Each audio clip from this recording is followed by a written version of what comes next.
Police నిఘా news TV ప్రజల కోసం పోలీస్.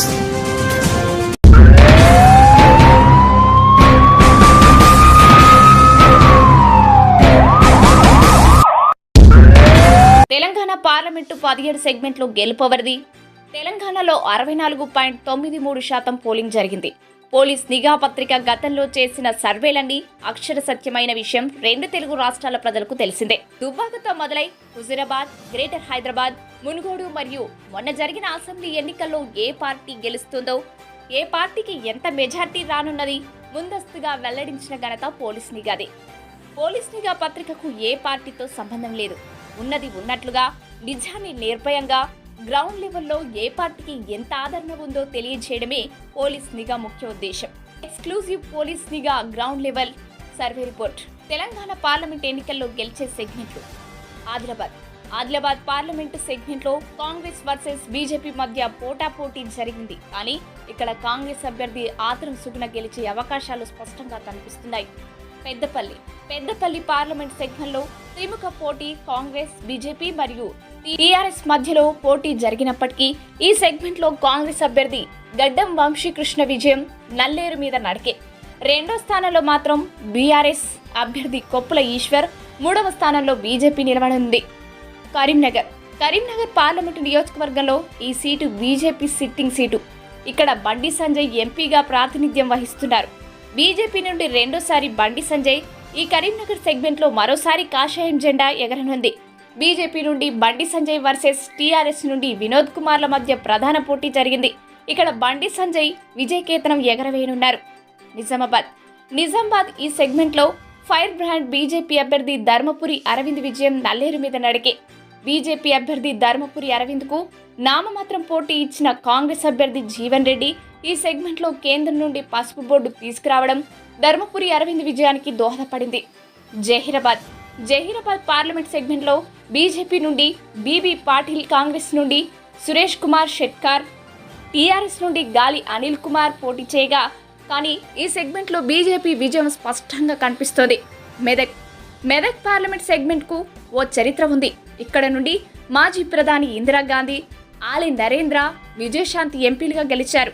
అంతేకాకుండా మాజీ ముఖ్యమంత్రి కేసీఆర్ సొంత జిల్లా కావడం ఈ సెగ్మెంట్పై ప్రత్యేకంగా బీజేపీ ఫోకస్ పెట్టింది. బీజేపీ నుండి రఘునందన్, కాంగ్రెస్ నుండి నీలం మధు, టీఆర్ఎస్ నుండి వెంకటరామరెడ్డిల మధ్య త్రిముఖ పోటీ పోటాపోటీగా జరిగింది. కానీ మోదీ చరిస్మా, రఘునందన్ సొంత ఇమేజ్ తోడు కావడంతో ఈ మెదక్ సెగ్మెంట్లో బీజేపీ అభ్యర్థి రఘునందన్ రావు స్వల్ప ఆధిక్యంతో విజయం సాధించనున్నారు. వరంగల్ ఉద్యమాల పోరుగడ్డ. ఇక్కడ రాజకీయం రసవత్తరంగా ఉంటుంది. ఎప్పుడు ఎవరు ఏ పార్టీలో ఉంటారో తెలియదు. కానీ ఈ వరంగల్ సెగ్మెంట్లో కాంగ్రెస్ వర్సెస్ బీజేపీల మధ్య ప్రధాన పోటీ జరిగింది. ఇక్కడ కాంగ్రెస్ అభ్యర్థి కడియం కావ్య విజయం తథ్యం. మహబూబాబాద్ పార్లమెంట్ సెగ్మెంట్ కాంగ్రెస్ పార్టీకి కంచుకోట. ఈ ప్రాంతమంతా అడవి ప్రాంతం. కాంగ్రెస్ నుండి బలరాం నాయక్, బీజేపీ నుండి సీతారాం నాయక్, బీఆర్ఎస్ నుండి మాలోత్తు కవితలు పోటీ చేశారు. ఈ సెగ్మెంట్లో కాంగ్రెస్ విజయం నల్లేరు మీద నడికే. మహబూబ్ నగర్ నియోజకవర్గానికి ఒక ప్రత్యేక స్థానం ఉంది. ఈ సెగ్మెంట్లో పోటీ చేసేవారు 3 రెడ్డి సామాజిక వర్గానికి చెందినవారు. ముఖ్యంగా తెలంగాణ రాష్ట్ర ముఖ్యమంత్రి రేవంత్ రెడ్డి సొంత జిల్లా కావడం ప్రాధాన్యత సంతరించుకుంది. బీజేపీ నుండి డీకే అరుణ, కాంగ్రెస్ నుండి చల్లా వంశీచంద్ రెడ్డి, బీఆర్ఎస్ నుండి మన్యం శ్రీనివాస్ రెడ్డి పోటాపోటీగా ప్రచారం చేశారు. అంతేకాకుండా ముఖ్యమంత్రి రేవంత్ రెడ్డి ఈ సెగ్మెంట్ను ప్రతిష్టాత్మకంగా తీసుకున్నారు. కానీ ఇక్కడ ప్రజలు బీజేపీ అభ్యర్థి డీకే అరుణకే బ్రహ్మరథం పట్టారు. బీజేపీ అభ్యర్థి డీకే అరుణకు కాంగ్రెస్ అభ్యర్థి వంశీచంద్ రెడ్డిల మధ్య నువ్వానేనా అన్నట్లుగా తీవ్ర పోటీ జరిగింది. డీకే అరుణ స్వల్ప ఆధిక్యంతో విజయం సాధించనున్నారు. నాగర్ కర్నూల్ పార్లమెంట్ సెగ్మెంట్లో కాంగ్రెస్ నుండి మల్లు రవి, బీజేపీ నుండి పోతగంటి భరత్, టీఆర్ఎస్ నుండి ఆర్ఎస్ ప్రవీణ్ కుమార్లు పోటాపోటీగా ప్రచారం చేశారు.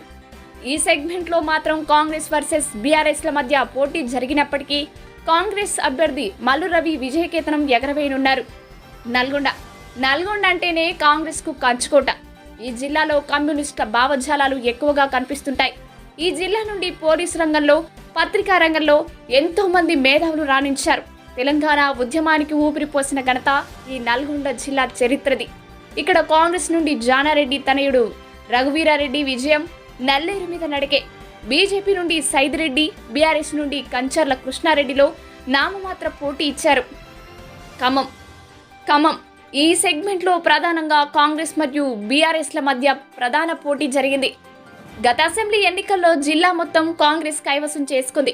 ఇక్కడ కాంగ్రెస్ నుండి రఘువీరారెడ్డి, బీఆర్ఎస్ నుండి నామా నాగేశ్వరరావు తలపడినప్పటికీ విజయం మాత్రం రఘురాం రెడ్డికే దక్కనుందని 3వ స్థానంలో బీజేపీ.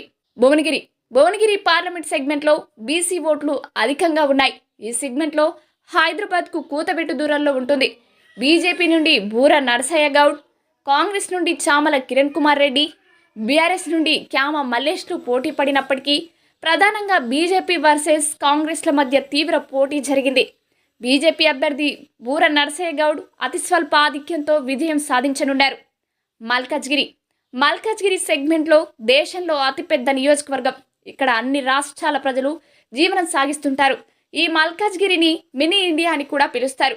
ఈ సెగ్మెంట్లో కాంగ్రెస్ నుండి పట్నం సునీత మహేందర్ రెడ్డి, బీజేపీ నుండి ఈటెల రాజేందర్, బీఆర్ఎస్ నుండి లక్ష్మారెడ్డిలు పోటాపోటీగా ప్రచారం చేశారు. ఈ సెగ్మెంట్లో బీజేపీ అభ్యర్థి ఈటెల రాజేందర్ ఘన విజయం సాధించనున్నారు. మరో విషయానికొస్తే 17 నియోజకవర్గాల్లో ఈ మల్కాజ్గిరి సెగ్మెంట్లో ఈటెల రాజేందర్కు అత్యధిక మెజారిటీ రానుంది. సికింద్రాబాద్ పార్లమెంట్ నియోజకవర్గంలో ఎక్కువగా బీజేపీ గెలిచింది. ఈ సెగ్మెంట్లో బీజేపీ నుండి కిషన్ రెడ్డి, కాంగ్రెస్ నుండి దానం నాగేందర్, బీఆర్ఎస్ నుండి పద్మారావు పోటీ చేసినప్పటికీ బీజేపీ వర్సెస్ బీఆర్ఎస్ల మధ్య ప్రధాన పోటీ జరిగింది. ఈ సెగ్మెంట్లో బీజేపీ అభ్యర్థి కిషన్ రెడ్డి ఖచ్చితంగా విజయకేతనం ఎగరవేయనున్నారు. చేవెళ్ల పార్లమెంట్ సెగ్మెంట్ హైదరాబాద్ను ఆనుకుని ఉంటుంది.